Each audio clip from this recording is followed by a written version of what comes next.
The lights inside the Beverly Grand Hall shimmered across the room as hundreds of guests gathered for a star-studded charity event. Cameras flashed, celebrities mingled, and music played softly under the ceiling chandeliers. But what the world didn't know was that tonight, something would happen that would echo through Hollywood for years. And yes, you are watching Smile and Scars, your home for the most dramatic real-life-inspired stories, explosive confrontations, and unforgettable lessons. So let's dive straight into what happened when Will Smith tried to slap Steven Seagal, and instantly wished he hadn't. Steven Seagal wasn't even supposed to attend the event. The organizers had invited him last minute, hoping his presence would add some charisma to the charity auction. But Steven didn't care about the publicity. He came only because the event supported wounded veterans, a cause close to his heart. On the other end of the ballroom, Will Smith arrived with the kind of energy only he could bring: loud laughs, confident walk, and a swarm of fans trying to take pictures. Ever since the infamous slap at the Oscars, Will's temper had become the talk of Hollywood, and although he tried to move forward, the world never let him forget it. Tonight, that temper was about to explode again. The first hour went smoothly. Celebrities greeted each other, wine glasses clinked, and jokes filled the room. Steven stayed near the back, quietly talking with a veteran in a wheelchair. Anyone who watched him could tell he wasn't here for the spotlight. He was here to listen, help, and support, but not everyone saw it that way. A small group of actors whispered among themselves as they glanced toward Steven. "Look at him," one muttered, still pretending to be a tough guy. Another snickered, "I bet even Will could fold him in half." Will heard the comment. He laughed, but something in his eyes shifted. His ego was challenged, his reputation questioned. And worst of all, his pride wounded. He turned his eyes toward Steven Seagal. Steven, calm as ever, didn't even notice. Will forced a smile and walked toward the bar, but as he ordered a drink, he could feel the pressure around him. Cameras, onlookers, whispers. Everyone waited, expecting Will to do something wild, something dramatic, something iconic again, and Will hated that expectation.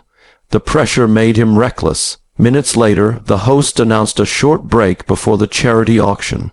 The crowd dispersed, mingling freely. Steven stood alone near the staircase, sipping water, completely unaware of the storm heading his way. Will's friends nudged him. "Go say hi." One said sarcastically, "You two are action legends, right?" Another teased, "Bet you won't slap him." A third joked. Will grinned, but it wasn't a friendly smile. His pride snapped. Will Smith began walking toward Steven Seagal. People noticed immediately. Phones came out. Whispers turned into gasps. The hall slowly quieted as eyes locked onto the two men standing only steps apart. Steven finally looked up. Will stood tall, fists slightly tightened, jaw tense. Well, the great Steven Seagal," he said loudly enough for people to hear. Steven nodded politely. "Evening, Will. You think you're some kind of tough guy," Will said, stepping closer. The crowd felt the tension shift. Steven blinked slowly. "I don't think about that at all." Will let out a sharp laugh. "Oh really? Because people seem to think you're unbeatable, untouchable, a legend." Steven sighed. "I'm just here to support the veterans, Will. This isn't the time." But Will Smith didn't want calm. He wanted a moment. Another viral moment that would prove he wasn't afraid of anyone. He stepped even closer, close enough that Steven could feel his breath. "You know what people say about you, Steven," he growled. "They say you're old, slow, washed up." Steven tilted his head. "If you're trying to provoke a fight, you've picked the wrong man." "Oh no," Will smirked. "Because from where I'm standing, you look like an easy slap." Gasps erupted. Will raised his hand fast, the same way he had done years ago on live television. But this time Steven Seagal was ready. In a single, fluid, almost invisible movement, Steven caught Will's wrist mid-air. His fingers locked around it gently, but with unshakable control. The force was so precise that Will froze, his hand suspended inches from Steven's face. The room went silent. Steven leaned closer and spoke quietly, his voice coated with calm power.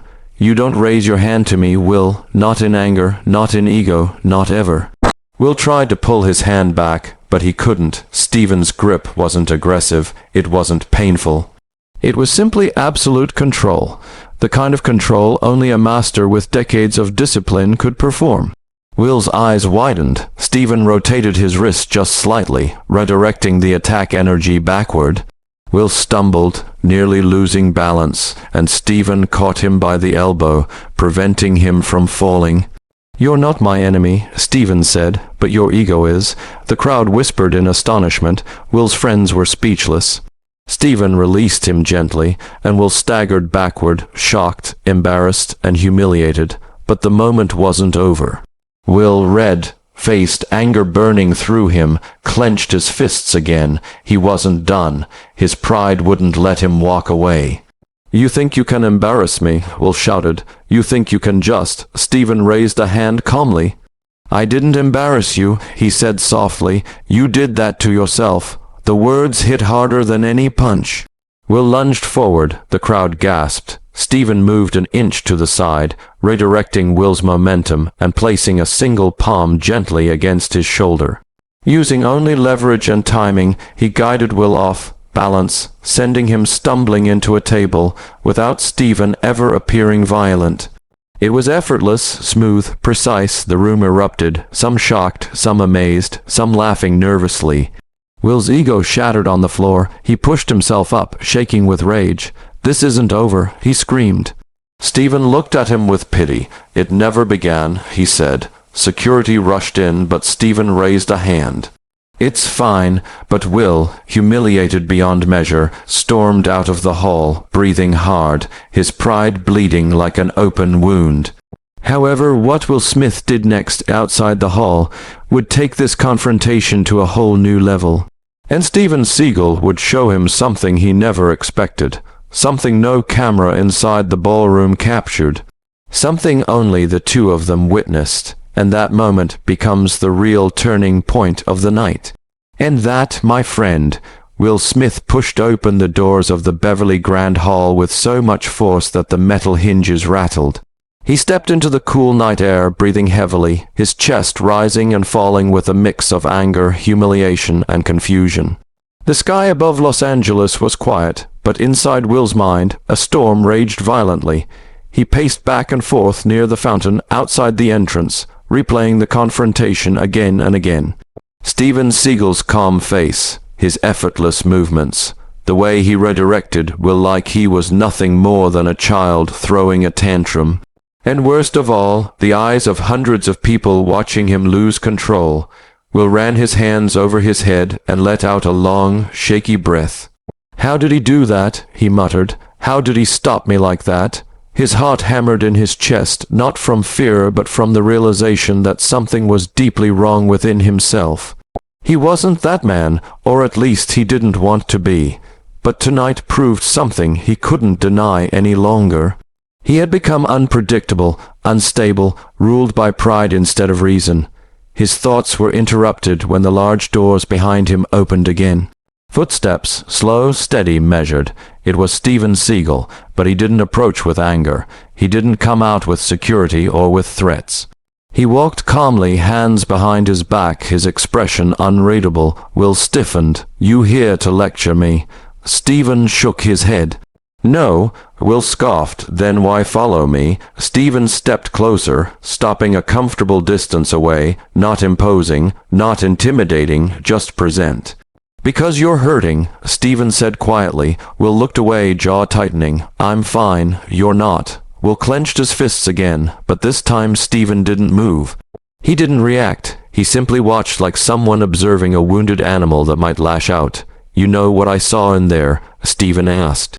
Will didn't answer. "I saw a man who's drowning," Steven continued, not in anger, in pressure, in expectations, in guilt. Will's eyes flashed, but the anger didn't rise this time. Instead, something else cracked beneath the surface, vulnerability. "You embarrassed me," Will whispered. "No," Steven said gently. "Your ego embarrassed you. I only stopped you from making a bigger mistake." Will swallowed hard. The words hurt because they were true. For a moment neither man spoke. The soft sound of the fountain filled the silence. Cars passed in the distance. The night grew colder. Finally Will asked, "Why didn't you fight me?" Steven sighed softly. "Because fighting you would only feed what's destroying you."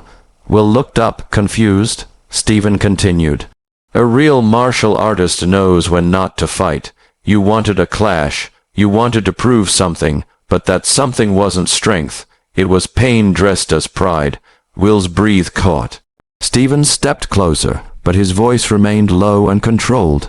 "You think your life is defined by one mistake you made on stage years ago. You're trying to erase it by proving you're still in control, but every time you try to prove it, you lose control even more." Will's eyes glistened. Steven waited, letting the silence do the rest. For the first time in a long time, Will Smith felt small.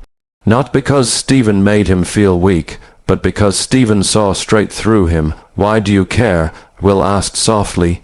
Steven almost smiled. "Because I've been where you are." Will stared at him. "You think you're the only one who fell from grace," Steven said. "There was a time when I let ego destroy everything I built. Fame can blind you. Pride can poison you. And when the world turns on you, it hurts deeper than any punch." Will blinked, surprised. Steven continued, "But I learned something. You don't come back stronger by hitting people. You come back stronger by facing yourself." Those words sank into Will like stones sinking to the bottom of deep water. His voice cracked. "I don't know how to fix it. You start."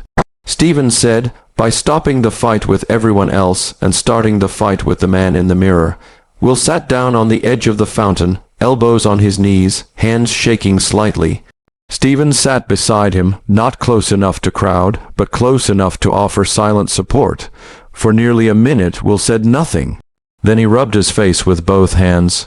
"You stopped me like I was nothing." Steven chuckled softly. "I didn't stop you. I stopped your anger. There's a difference." Will let out a shaky laugh. "Is that your way of saying I'm not weak?" "You're not weak," Steven said firmly. "But you're uncontrolled, and uncontrolled strength is dangerous to everyone, including yourself." Will nodded slowly. Steven leaned back slightly. "I didn't come out here to shame you, Will. I came because I saw a man in pain pretending to be powerful." The honesty cut through the silence like a blade. Will looked toward the hall's entrance, where he knew hundreds of people were probably still buzzing about what happened. "They all saw me fall apart," Will whispered. "Then let them see you stand back up," Steven replied. Will's lips twitched. "Easy for you to say." "No," Steven said. "Hard for anyone to do, but you start with one thing." "What?" "Walk back inside." Will's head shot up. "What?" "Walk back inside," Steven repeated calmly. "Not to fight, not to defend yourself, just to show that you are stronger than your pride." Will froze. "Go back inside, face the stares, the whispers, the humiliation." His stomach twisted at the thought. He shook his head. "I can't," Steven answered instantly. "Then tonight controls you." Will's breath hitched. Steven continued, "Walk in there and you control tonight." Will stared at the doors. Something deep inside him, something small but still alive, flickered. Courage, not the flashy kind, not the Hollywood kind, a quieter courage. After a long moment, Will stood up. Steven rose beside him. "You sure about this?" Will asked. "No," Steven said honestly, "but growth never comes from comfort." Will exhaled shakily and nodded. They started walking toward the doors, step by slow step. Will's heart pounded louder with every approach. When he finally reached the entrance, he paused. Steven placed a steady hand on his shoulder. "Whatever happens inside," he said, "face it with honesty, not ego." Will swallowed hard. Then he pushed the doors open. The room went quiet instantly. Hundreds of eyes turned toward him, shock. Fear, curiosity, judgment, everything he dreaded was right there in front of him. Will took one breath. Then another, then he spoke. "I owe everyone here an apology."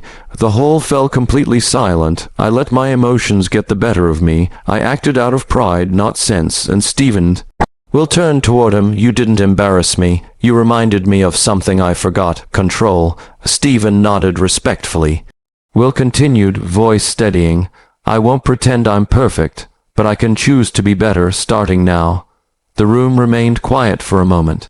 Then something unexpected happened. Someone clapped, then another and another. Within seconds, the entire hall applauded.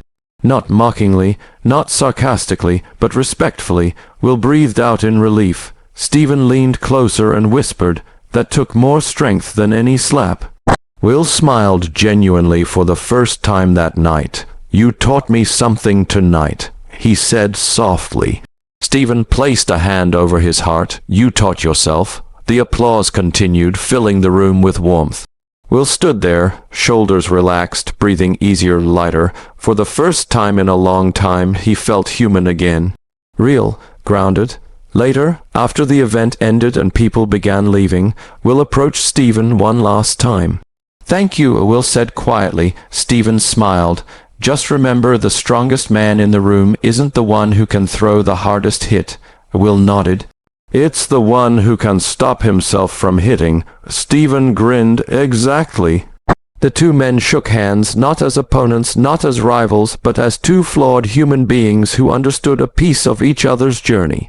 As Will walked away into the night, he felt something he hadn't felt in years: peace. And Steven watched him go with quiet satisfaction, knowing the real victory wasn't the one everyone saw inside the ballroom. It was the one Will won over himself. The night that could have become another disaster became the night that saved him.